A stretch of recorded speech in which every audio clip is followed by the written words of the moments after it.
Here I have Samsung Galaxy S4, and today I'm going to show you how to change keyboard language on this device.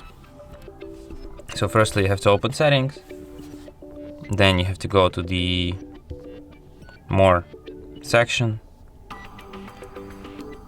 to the my device, then to the language and input, Samsung keyboard, select input languages. Here you can select, here you have a list of whole list of the available languages.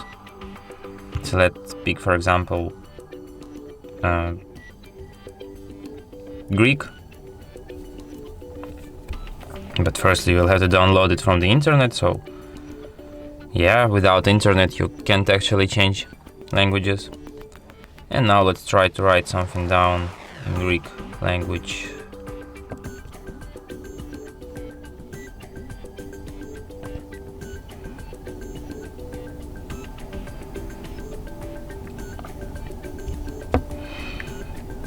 And as you can see, now I have Greek layout on my keyboard here.